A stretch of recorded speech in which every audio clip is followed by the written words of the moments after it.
Earnestly Speaking Podcast. We are here celebrating. I say mine, but it's not just mine because I got a guest today. Very common guest on the show now these days. My wife, Lauren, as we're here celebrating our 15-year wedding anniversary today. Lauren, happy anniversary to you.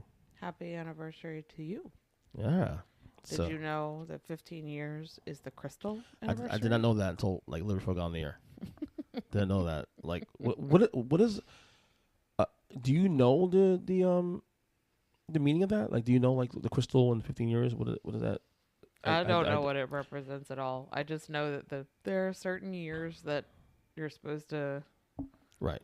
One's a paper year, one's a something year. I don't even remember all of them. I had that's all. One's a crystal year. That's all news to me, my friend. So I don't know. I did not know that until like literally on the air. Yeah. But we are going to celebrate 15 years together. Wedded bliss. We've actually been together 20 years, but 15 years married. Yep. We're going to do a 15 question survey designed for basically it's a dynamic of questions of things we'll ask each other. I'll ask you, and then you'll hit it back to me, of course. But so let's get to the first question here, and let's focus first on the early years, the nostalgia of it all. Okay, the first impression. Looking back to the day we met, what was the first thing you genuinely thought about me? From the day we met? The day we met, yeah. Oh, God. Wait. Damn. Uh-oh. I'm in deep shit already. First question in, we're in deep shit. Oh, God. Okay, genuinely. No, okay, you can be honest. Genuinely, when I first met you, you were an asshole. That's right. You were awful to me. You literally just looked at me and said hi and then turned around. And you never talked to me for the whole rest of the night that I was there. I ended up leaving. I mean, okay, you say that, and I own that. But you have to give our listeners some context on that, because we weren't just, it wasn't you and I and a couple of people. It was you and I.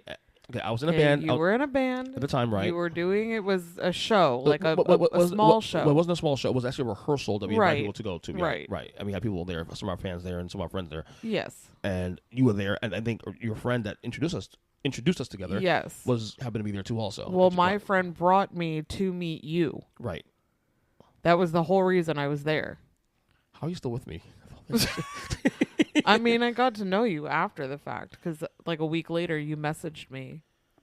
Oh yeah, that's the see Magic moment? No. That's before that? Yeah. Okay. You sent me like a DM and you were like, hey, it was nice meeting you the other night.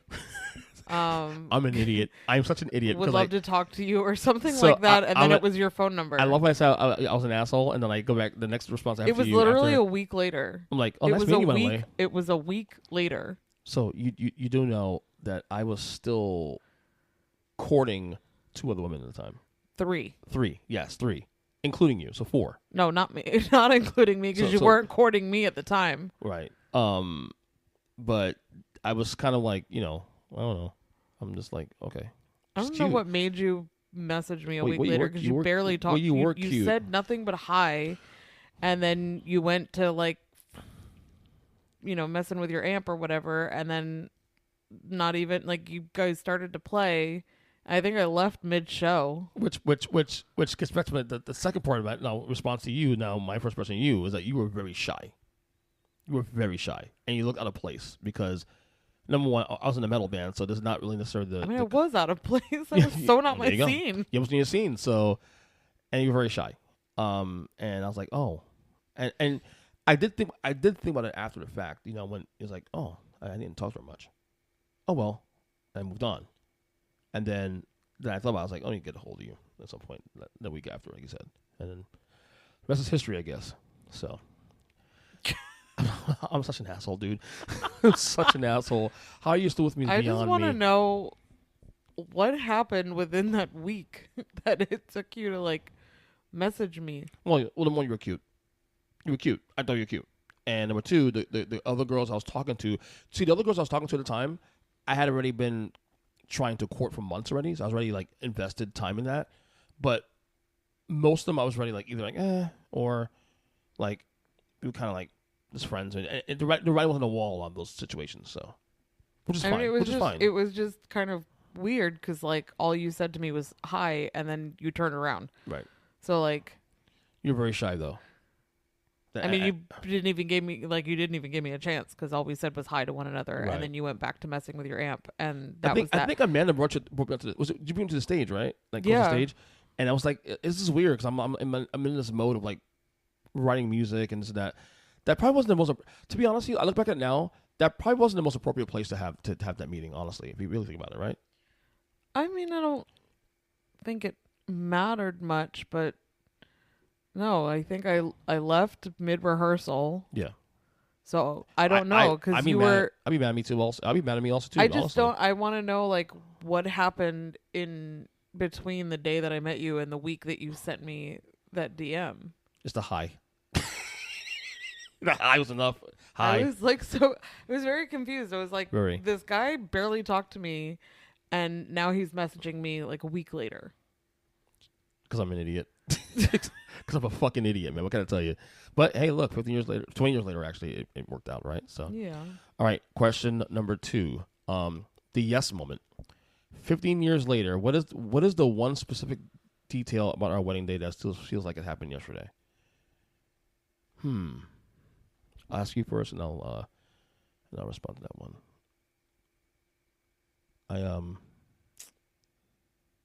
I think I have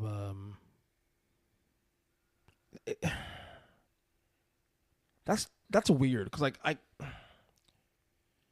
because the things I remember, obviously I remember a lot of things on wedding day, but I can say like yesterday because I'm freaking 15 years now, so 15 years is a long time. I mean, I remember bits and pieces, but honestly, what okay, go ahead.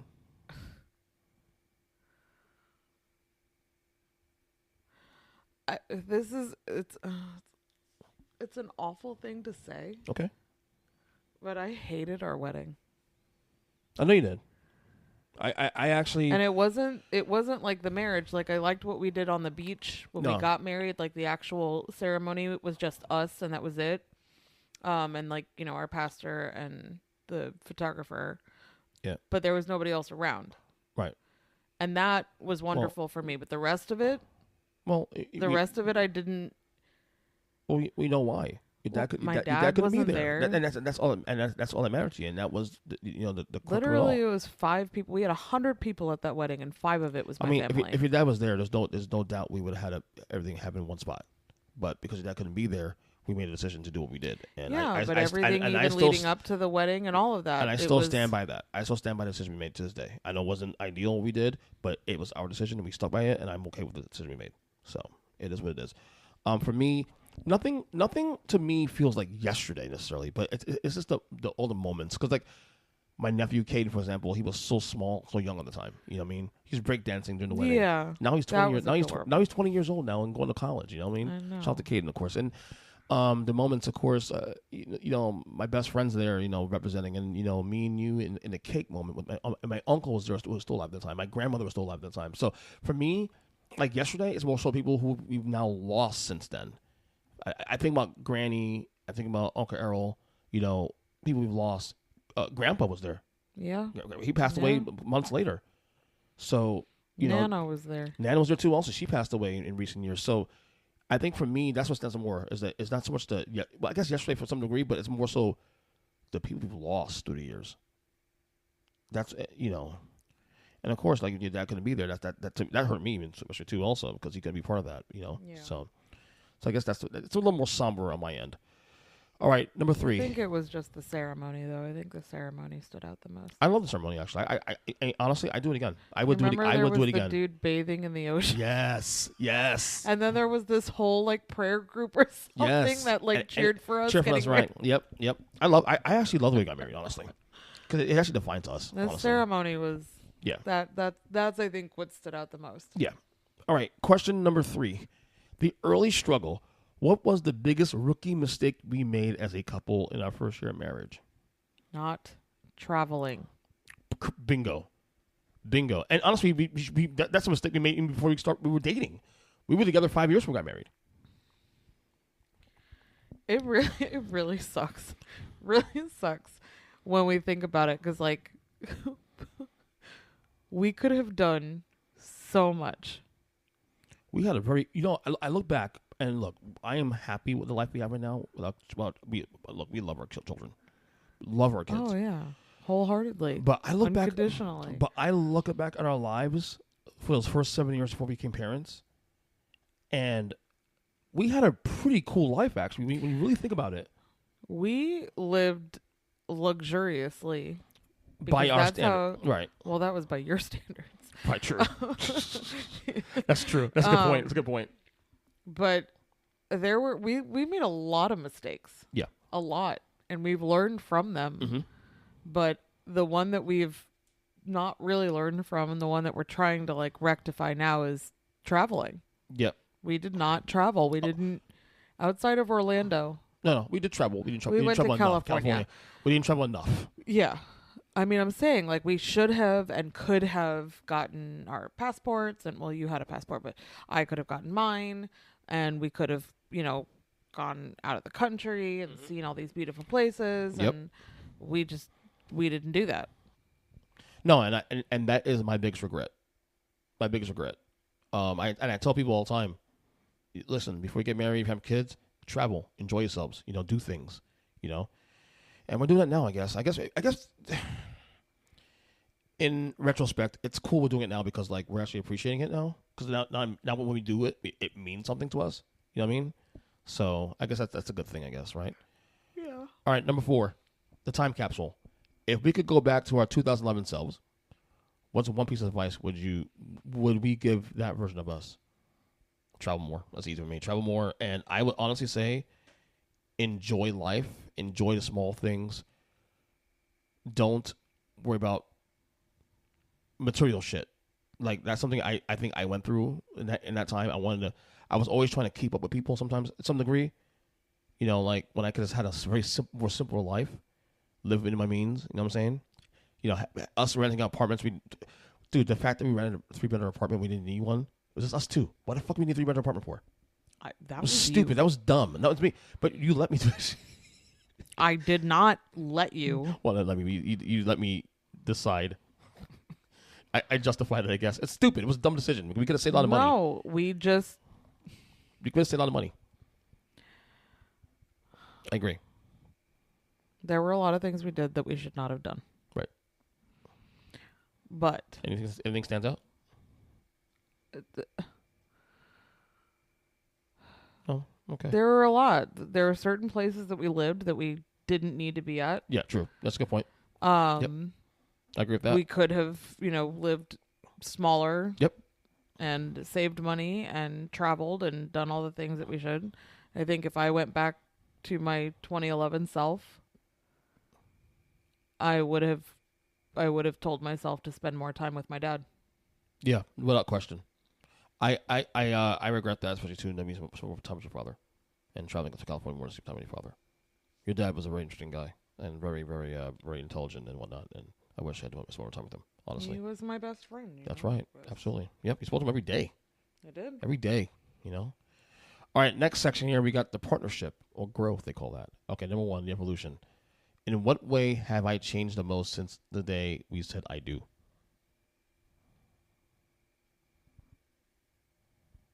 So I was 31 years old at the time that we got married. I think the biggest change I've seen in you is you are less afraid of certain confrontations now. Yeah. You used to be very... Passive aggressive? Not passive aggressive, but just passive. Yeah. And there are certain things now, especially when it comes to our kids, and you are more comfortable expressing the things that need to be said that you don't want to say. Right. That's a good point. I agree with that, actually. With you, I would say you're a lot more sure of yourself now than you were 15 years ago. Oh yeah. Sure. You are, like, some things that you've gone back to, but at the same time, you also done it because you know that's what you want to do, not because you feel like you have to do that. You're much more confident about yourself. And look, there's still things you're working on, but you are much more confident in what you believe in. You stand for something. Which you always have, but even more so now. And I think a lot of that for both our things here, we said like that, for example, is I think being parents really shaped that. Because we're forced to be more decisive or more, you know what I mean? I think being parents forced that. We have kids that are very challenging in that way. They're good kids, but they are challenging in different ways, you know? So I think parenting's matured us in that way, you know? We live not just for ourselves, but also for our children. Yeah. So that really shapes that. We're creating a safe space for them. Correct. We're trying to create Correct. What they need and you know, a way for them to express themselves, and not in the same way that we do now. Right. Very true. Very true. All right. Number 2 in this section, we got the superpower. What is one thing you think we do better as a team now than we did 5 years ago? So 5 years ago will be 2021. So that's interesting. That's a really hard question, because I feel like we were one hell of a team back then during COVID and all that shit. Oh God, yeah, we were. That was we were locked in. Yeah. But even with the kids and everything too, we were. But I feel like even now we're still pretty. Even with some of the issues we do have sometimes here now, we are fairly locked in with some certain things. At least when it comes to with decisions we make with the kids and whatnot, we stay within range of each other. Not to say there's not any disagreements, of course. No, I mean, but every relationship has that at some point or another. But I think, I don't know what we do better as a team now. Like, I think we've just remained a good team. I think we've always been a good team. I've always said, I don't know if you heard I did a rant this week. My rant of the week this week was about our anniversary. And I said, Why is there a rant? I do a rant. I do a rant. No, I do a rant every Monday on the show. Sounds like a bad thing. No, it's a rant, but it's more so. I did say on the show that it's not really a rant. It's more of a appreciation post, celebration post. But it's under the rant of the week, Mondays, Monday episode. But I said that one of the things I look at when I look at marriage, for me and our marriage especially too, is not just us being married and having children, being parents and whatnot. We're partners. Like, we literally share everything. We share our finances. And we've been doing that really early. And again, I'm not saying that's something everybody should do, because everybody's situation is different. I'm just saying that I've always felt comfortable enough to be that open with you where I can share my money with you. Dude, we were 2 months into dating and we're living together. And we're sharing money off the bat. We were sharing bank accounts in the first 2 or 3 months of dating. Yeah. Because there was already a sense of, yeah, this is different. This is gonna be a forever thing, most likely at the time. So that's why, when I look at marriage, it's not just being married and just about all the other things that come with it. It's also a actual partnership. Like, it is in some ways a business relationship, and in some ways too. Also, not saying it is only for business, but when you share finances, it is technically a business. You know what I'm saying? So that's the way I look at it in terms of the partnership thing. So I guess I guess more than else, that's our superpower, is that they're our partnership. People tell us this all the time. Also, they admire the fact that how we're as a couple, how we operate. Yeah, I mean, I think that we are just more. We are both of us firmly believe in the traditional way of doing things. Yes. And we are not. We work through all of our problems, all of our disagreements, all of our, changes in ourselves, and like we communicate on a different level. Yeah, it reminds me of a meme I sent. I think I sent you a couple of days ago, where I'm trying to find it here, but it was a meme where talking about like if we get tired of each other, well, go take a walk and come back, take a nap, and refresh. Yeah. Don't forget that is exactly how we are. Because look, if you think this marriage is peaches and cream and rainbows and sunshine, not. get you out of your fucking mind. It is not even close to that. Marriage, it's a real work. marriage. It's a lot of work. But that's part of the relationship aspect of things. Is that if we both seem to be those kinds of people that we believe in working it out. Yeah. And, living the best life that we can with each other, for our kids, for ourselves, and just we try to work through things, and not that's, I don't know, it feels almost like I'm bragging. I'm not trying to brag, but it's that I think we are always, that's part of our bones, it's part of our foundation, is that we both always want to work on it. So that if there is a problem, we want it spoken about, we want it dealt with, we want to fix it. Yeah. But we're both like that. It's not just one of us being that way. It's both of us. It's probably because our values are upbringing. Now, there are a lot of times where I may feel something and I express it to you and it doesn't get dealt with a lot of the time, or I have to express it multiple times before it's dealt with. But like, we make sure that we both agree that at the very base of our relationship is that we are willing to work it out. Right. So even if we argue about it, 5 days in a row, that's still working on it. That's still working on it. We're both in agreement that we're trying to work on it. Right. That we want to always figure it out and not just be like, okay, well, I'm not changing, so fuck you. You know what I mean? Right. Like, exactly. It takes us sometimes to get to that point where the other person is like, okay, fine, I see your point. Like, I'll fix it. I'll change it, something.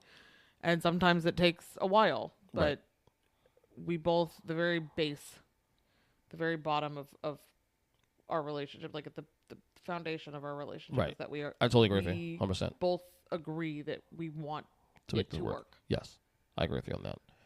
All right, next question here: the unsung hero. What is a small daily habit I have that you've come to appreciate more over the last 15 years?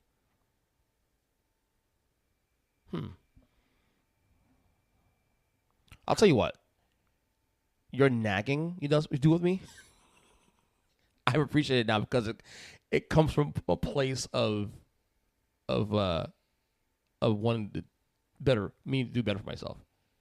When you nag me about my health stuff, when you nag me about my this and that, it does come from a place of, it's not because I'm doing it to nag you, because I want to nag you, because I just want to be in that mood. It's more so it's annoying that I have to do that. Right. It's more so the fact that you want me to be better. You want better for us, better for me, better for our kids. And so I've come to appreciate nagging. That's why when you nag me, even if I'm like feeling moody about it, it's like, okay, well, but still, she's doing. There's a purpose to what she's doing here. And that's why I don't fight you back as much as I used to. Back in the day, I'll be like, "The fuck you want, dude? Like, what are you doing? What do you want?" Now it's like, okay, why is she doing this? What's the intent?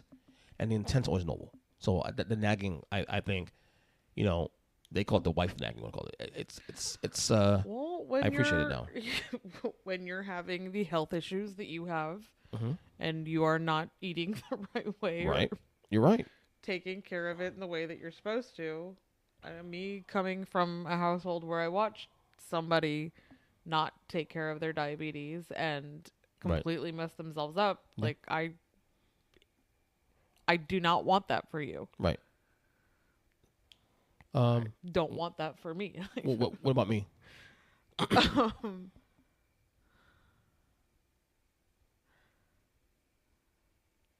I appreciate that you can get up in the morning.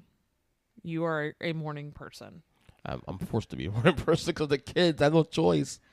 No, but yes, you've always been that way. I have always been the person who could like lay in bed till noon. Like I've never been the early bird. Baby, don't get twisted. I can still do that now. Okay, I just get up in the morning to take. I don't know. Over the years, I think it's gotten worse because you can get up and deal with them and take them to school and then come back and go right to sleep. I cannot function.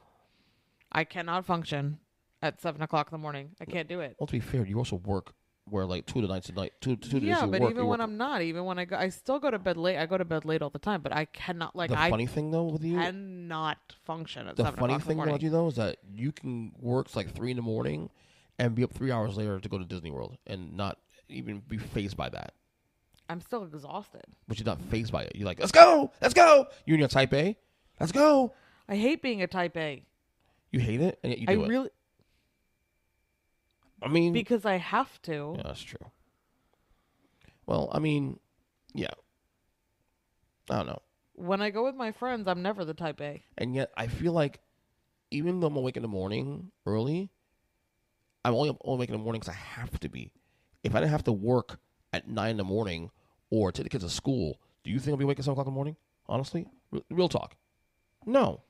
Because we still have late nights, watch TV and all that stuff, so we spend time together. Our time together, because we don't have a day off together from work, because of our schedules, our nights together are where we value our time. Yeah. So I sacrifice sleep on the back end sometimes. Like recording this podcast, for example, same thing. But yes, I get up in the morning. Yes, should I be? I wish I could sleep in the morning and go exercise in the morning and do that kind of stuff, but I don't do that enough. I wish I could do that, but it is what it is. All right, last one here in the section, the balancing act. How do we best support each other's individual goals while staying focused on our family goals? Well, I like this question, actually. Well, this has been a tough one for us, though, lately. Well, I'll tell you what. This one's easy for me. You are extremely supportive of this podcast. You've done the artwork. You've come on the shows. You help with content ideas. For crying out loud, you named this damn show fucking 15 years ago. I did your disclaimer. You did a disclaimer. I did. Yeah, you've even when you don't want to be involved with the show, you still are involved because you know how much it means to me when I ask you to do a show like today, for example, or you like I mean I don't know if you enjoy being part of the show, but you do it anyway because it's a bonding experience for us, of course, and I don't know, but that your support enough. Like there's people in this ecosystem that I do this show with that have spouses who are not supportive in the same way, and they tell me that, wow, your wife is amazing. She's always supportive. I'm like, yeah, that's pretty cool, So that to me, that part is where, for me individually, that just your support there means a ton. So, I guess you'll go now. From my end, what individual goals best support each other? How do we support each other? Are there examples of how I support you? Aside from the family goals, of course. I mean, you supported me going back to school. Yep, absolutely. You still always make sure that I'm doing my schoolwork and whatnot, and that I'm focusing on it, and I'm not slacking off or anything like that. You do support me in that way, which I appreciate. Yeah. Well, you're gonna do it. You're gonna go hard, go home. Basically. Yeah. So yeah, I agree with that. But it's also tough to do this late in life, like school. School in and of itself is always. You can't tough say late. Like you're not even 40 yet, though. I get what you're saying. Yes, I get what you're saying. like, I get what you're saying. If I had graduated 18 years ago, right? Like I wouldn't be doing this now. But right. Doing it now as a mother of two and a wife with practically a full-time job. It's yeah. It's rough, but you do support me in that sense. Yeah, absolutely. You also, it's very kind of you to let me sleep in the morning. Yeah, I totally understand. I don't even wake up. I'll wake up and I go to work because you do get mad at me. I do. But yet here's the thing. Sometimes I wake up in like a panic. And this is a sidebar. But yet, on the rare day I'm sleeping in, you won't even do the same for me. You'll let walk away. Because you don't panic like I do. I guess it's more of a male-female thing, I guess. You just panic. And sometimes I wake up in a panic. Like, you ever wake up from like a dream kind of sequence, and you like don't. It takes you a minute to know where you are. I don't panic, but I will say on the nights you come home late. I don't know if you noticed that I don't sleep well on those days I go to work because I'm kind of awake, sort of half awake. So, but you get home in the morning, like 3 in the morning. So funny because when I get home, you're like dead to the Right, but world. but sometimes I'm awake till like 1, 2 in the morning. Cause I'm thinking about she comes safe, this and that. And I'm still kind of awake sometimes, but I stay asleep, you know. But that's I don't know if you knew that though. But okay, all right, let's go a little lighthearted here. Fun and favorites. Okay, first one, the soundtrack. If we had to pick one song that has defined our marriage over the last decade and a half, what is it? That's interesting. Better Together by Jack Johnson. Mm-hmm. That's a wedding song too, also. Mm-hmm. Yeah, it still holds true today. Yep. Yeah, it holds true. I agree with that. That's mine. If there is any other ones besides that one, I'm thinking. I don't know. I think that's it. I think that's the song I would refer to. So yeah, I'm with you. All right, next one. The great debate. Oh boy. What is one lighthearted argument we've been having for years that we will never resolve? Or probably never resolve. There's a lot of those. Is there some in music? There's some in... I mean, it's the fact that Metallica sucks. There we go. That's the one. And all of their songs sound the same. And you're wrong. You're very wrong about that. There's also the argument of Prince. Don't do it.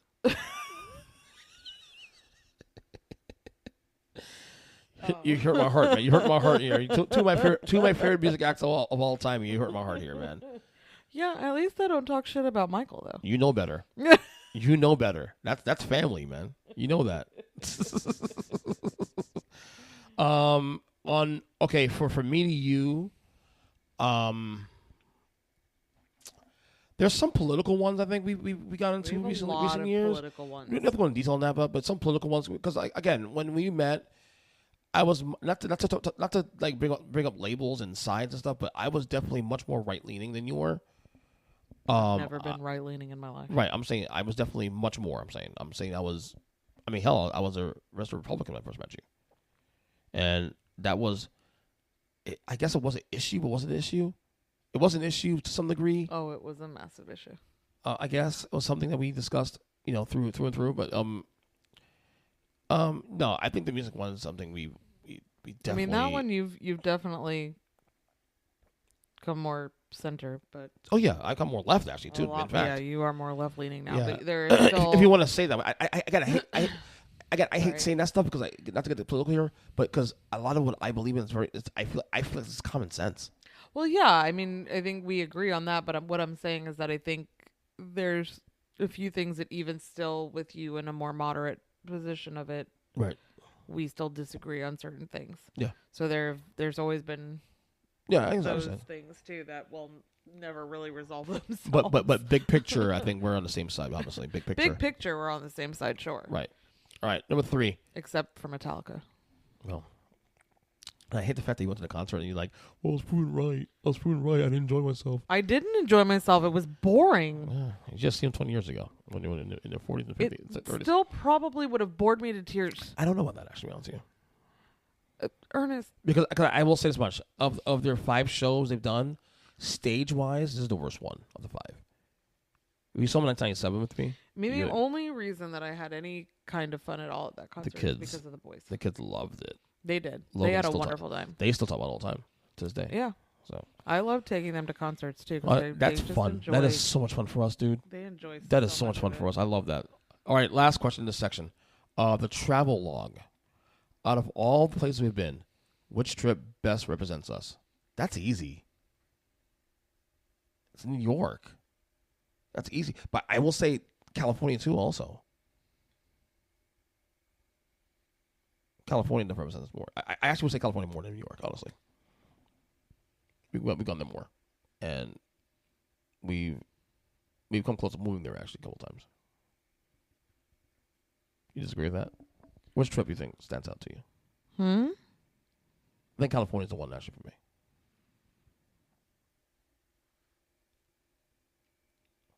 What do you think Orlando is?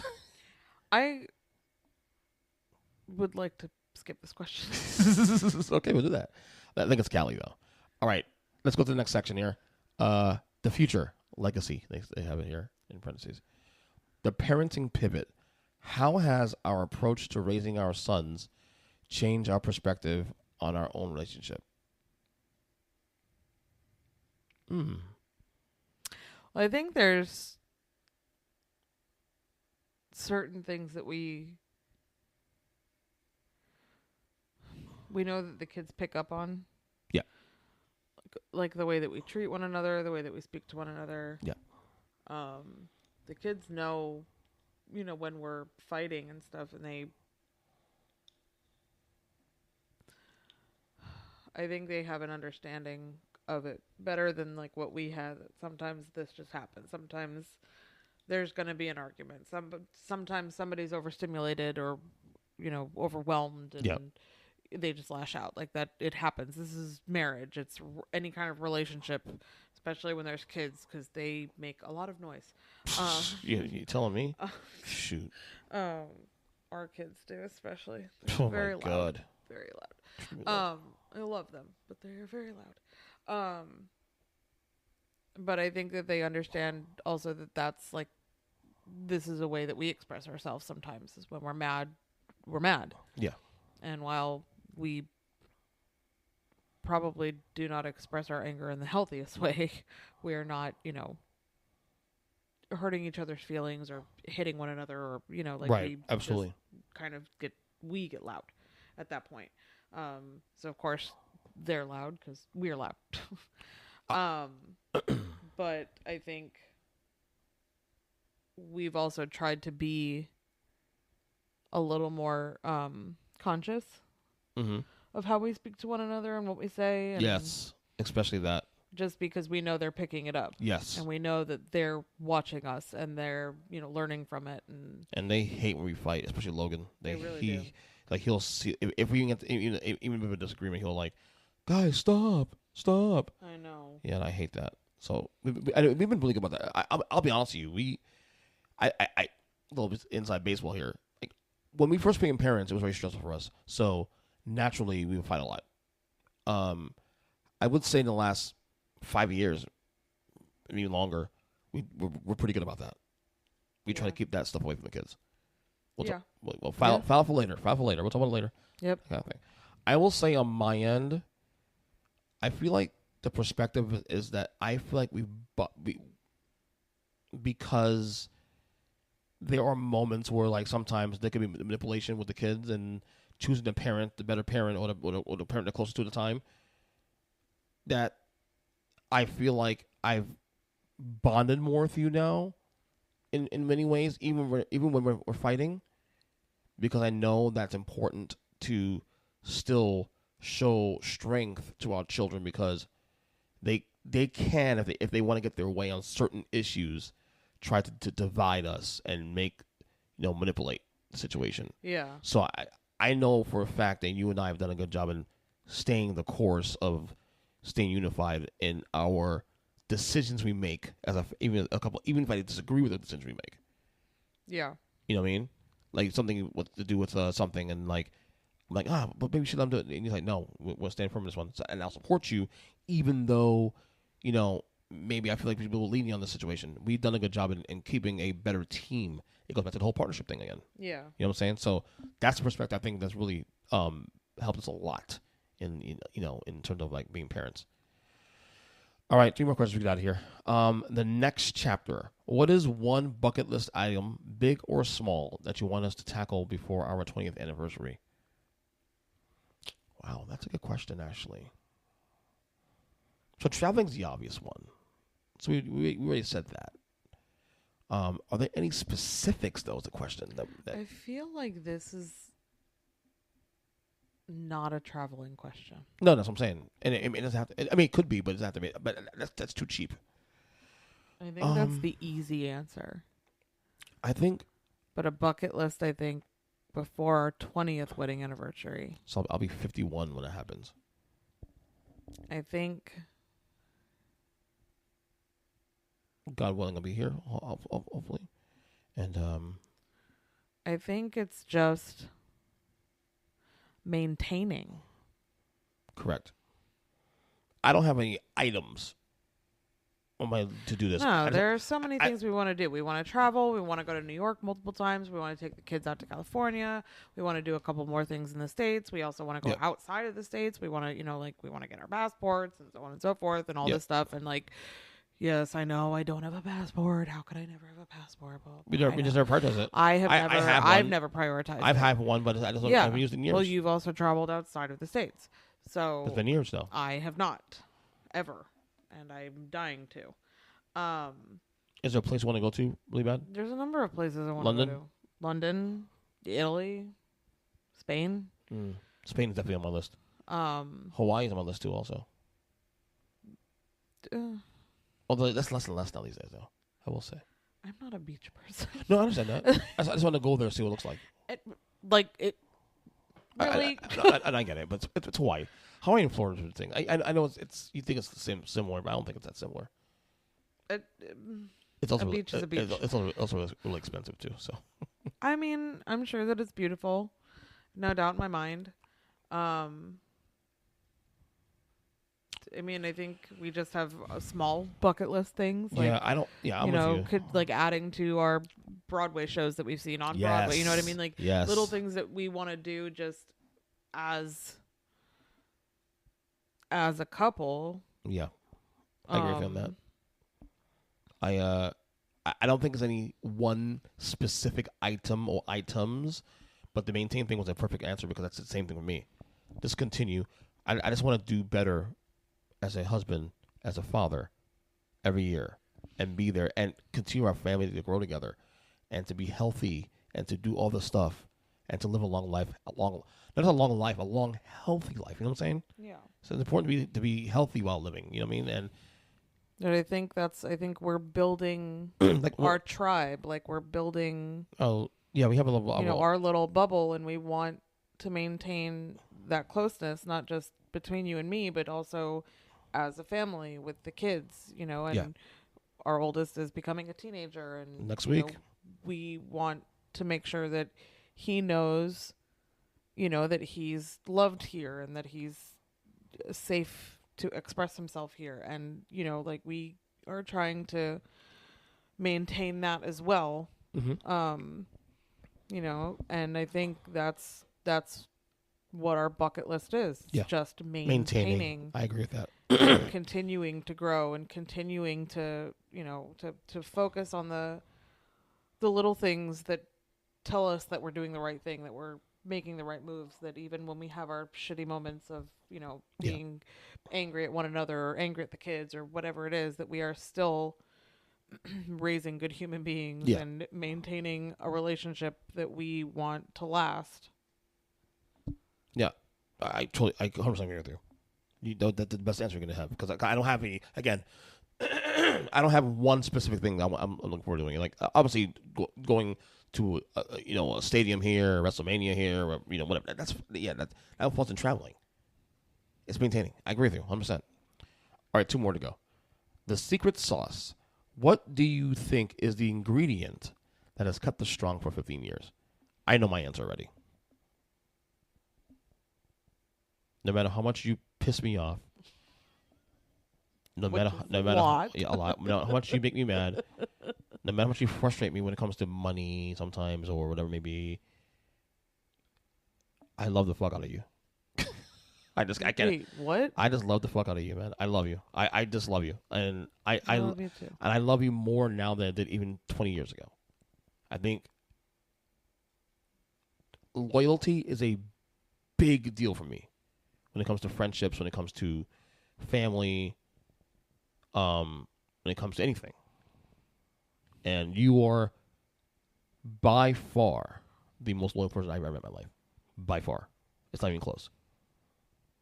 Because you could have, any other person I'm married to will probably just left footage half the shit I've done. And I'm not saying I did anything bad, but a lot of people are not committed in the way you are. And I think that's the ingredient. To me, on my end, it's love. It's I just love it. I think it's willingness. I just love the shit out of you. It's it's weird. I can't put it into words because I can't explain it. It's just that, but then I see her like, damn, I love her, I care about her. No one, like you, if someone hurts you, I'm pissed. You know what I mean? It's like, no, we're not going to do that. So I just love the shot of you. You love to call me scorched earth. You are scorched earth. Because I'm never. There's no middle of the spectrum for me. Am I lying? Either I am your friend, and I am loyal to you, and I'm there for you, and I am, whatever it is that you need, and I love you, and I'm caring, and all of that. But the minute you cross me, I mean, it's not even the minute. You do get chances, but like, that's the thing with you two. In my life, that's the thing with you two. Also, I can take so much, and then it comes a point, like my breaking point, where I cannot take any more. That's the thing. Every person you cut out in your life, in my opinion, I'm not even saying this because I'm your husband, has been justified. It's been justified because they've all gotten chances, or if the thing they did was something that you can't come back from, it's justified. It's toxic, and I appreciate that kind of transparency. So, but I think with you, what's the ingredient? Even with all of what we've gone through, and we've been through hell a lot of the time. Oh yeah. You've never really hurt me in the same way, I think, is the way that I'm trying. I don't know how to explain it. I get it. I actually get it. Because you've hurt me, I've hurt you. Right. That's just, I mean, these are things that happen in a relationship. It's not great, but it's always about, how you can come back from that. But I think that you are a person that tries to grow sometimes. Like when we are having a problem, you do, once you get it, once you figure it out and it like makes sense to you, you grow and you acknowledge these things and you work on them. And I think the secret ingredient to carrying out a relationship like this long is willingness. Yeah. That's the thing is there's a saying, or I don't know what it is. I don't know if it's a saying or if it's like advice. Right. That I heard way back when, but it's, you have to wake up and still choose that person. Mm-hmm.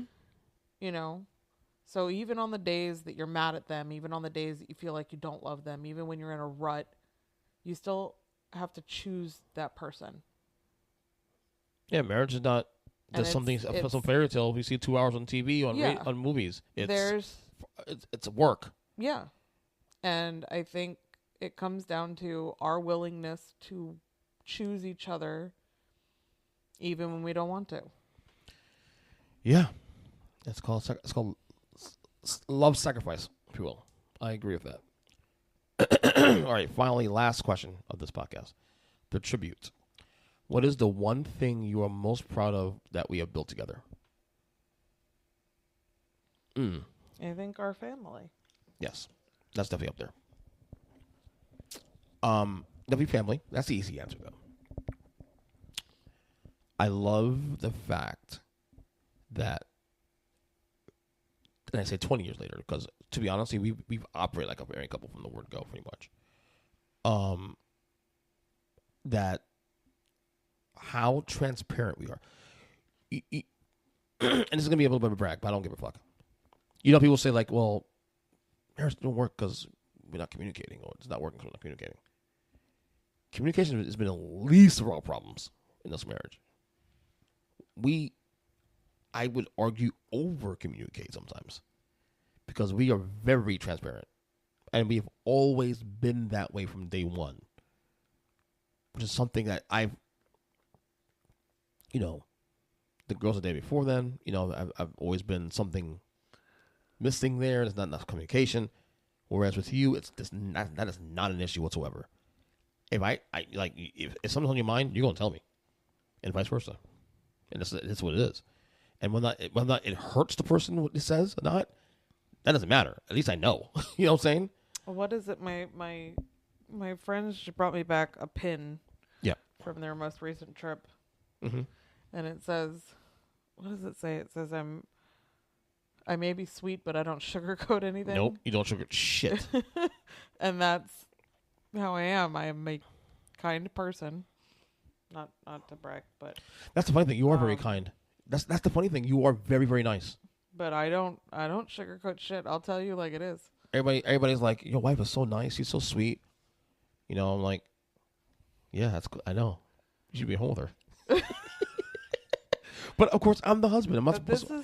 I'm like this with everybody. It's not just with you, with my best friends. They know it too. Mm-hmm. And that's how they are with me. Because I can't take things sugar-coated. I cannot, if I'm overreacting, you need to tell me I'm overreacting. If I'm overanalyzing, I need, but I need it from the people that know that I'm doing these things and know that I'm doing it at my own detriment. Not just, oh yeah, you're overthinking, you need to stop. You know what I mean? Like I need the person. I have a couple of friends, my best friends, my people that I go to for everything. They know who they are. Let me say this much. One thing I've always told you, you, and people always feel like you need a lot of friends. You don't just need a lot of friends. And granted, we have a lot of friends. But you have probably some of the best friends I think I've ever seen someone have. Like you have quite a few of them. It's not just like one or two. It's like 4, I think at least I have 4. been incredibly blessed with the friends that I have in my life, the people that surround me, my chosen family. Yeah. And for someone who doesn't have a big, you don't have a big family as is, so it's very important that you lean on those people. Yeah. And luckily for you, you've had people that you can lean on for decades now. You know what I mean? Yeah. And you're blessed in that way. And I always told you, like, that's something you should always lean on that. Because, and I do. Even though family is family, like I feel like the chosen family is even more effective because those are the ones you choose that, and they choose you. That you're not born into that. There's something more genuine in that way. So. But yeah, I think the question was what the most proud of. It's just transparency of this marriage and this partnership. It's been great, even when it hurts. It's still worth it because I go back to what I was saying earlier on the show. It's intent. What is the purpose of what we're doing here? It's built our strength though too. I think it's built why we choose to stay together. It's made me much more mature and vulnerable in ways that I probably wasn't with you years ago, which I am now. There's something that I worked on for a long time. Yeah. So that's the way I look at it, man. So anyway, that is our 15 question survey celebrating our crystal. I could be to learn that like today. Crystal, not today. Try an hour ago. I feel like this whole podcast was super cheesy. That's the way it's supposed to be. It's too lovey-dovey. It's okay. That's the way it's supposed to be. I don't like lovey-doveys. I like lovey-dovey. Sometimes you need that. Listen, Lauren, in this world of, I'm not even going to go into the details and so forth, in this crazy-ass world of, like, stress and this, everything's a stress. Wow. We need that. I also feel like part of this was braggy, and I don't like being braggy. What wasn't braggy? We talking about ourselves. I know, but, like, no, I have no problem with that whatsoever. Because I don't know. It feels almost like we're being snooty. Like, haha, we've lasted this long. Well, it's our marriage. We get to do that. We're lasting. We get to call those shots there. So. But I mean, we don't need to like brag about it to the world. If you think we're bragging, I don't think we're bragging. It feels maybe it's gloating. For crying out loud, is the right for crying out loud, I did it on the rant of the week. I didn't call it bragging when I said there are moments where I feel like I could brag, but we can brag because we put the work in. It's work. I still don't like to brag. I don't like to gloat. All right. In other ways, I still love you anyway. I love you too. And happy anniversary to you. Happy 15 years.